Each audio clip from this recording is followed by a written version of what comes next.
I have some great tips that'll help you stretch a buck and still be able to bring home the beef. I literally wrote the back of this book.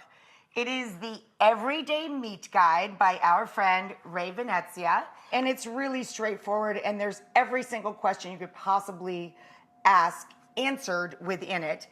But Ray is going to school us again today, and here he is. Hey Rachel, the meat prices have never been higher. It's because of major supply chain issues on both the processing and distribution sides are driving the high cost of the meats.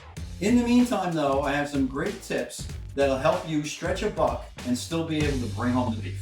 Let's talk about pot roast. When it comes to a pot roast, what you want to look for is a good piece of boneless chuck, which has nice marbling, so it's got good strong flavor. And again, most of the cuts for pot roast are the tougher cuts, so they're less expensive. I like the boneless chuck. You could also use a bottom round. The rump roast would also work well, or a shoulder roast. Don't worry about these cuts being tough though, because this gives you the opportunity to use one of the best items in your kitchen, the slow cooker. The slow cooker is what will take the tough cuts of meat like this and break them down and make them tender. So I put it in my pot. I add some diced carrots, onions, and celery, some brown sugar, some already soaked ginger snaps. And then I like to use a package of sauerbraten mix. And I have a cup of water, a little splash of vinegar, put it in the oven on 200 and let it cook for about 6 to 8 hours. And with a spoon now, you want to be careful taking it out because you don't want it to come apart. Then you're going to simply take and you're going to slice it straight down. I like to serve it with a broad noodle and makes fantastic leftovers.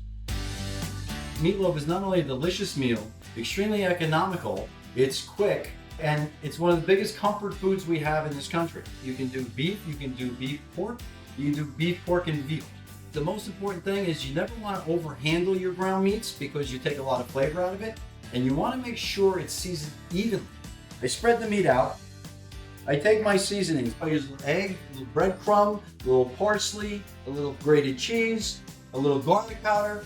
When you make this mix, it's great for your meatloaf. It's also great for meatballs, stuffed peppers. You have quite a few different meals that you can make out of very inexpensive ground meat.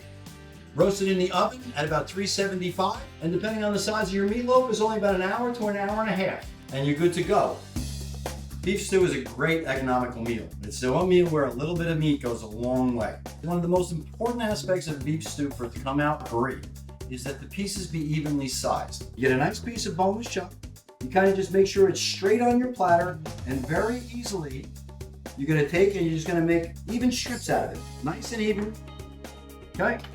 Then we're going to throw it into the pot that already has beef broth and a can of crushed tomatoes. I'm also going to add some carrots and some cut up potatoes. Then you're going to let it cook. When you come home after work, you'll have a fully cooked, delicious meal. Oh my God. One of my favorite meals, hands down. A good loaf of Italian bread, a good bowl of stew, nothing better.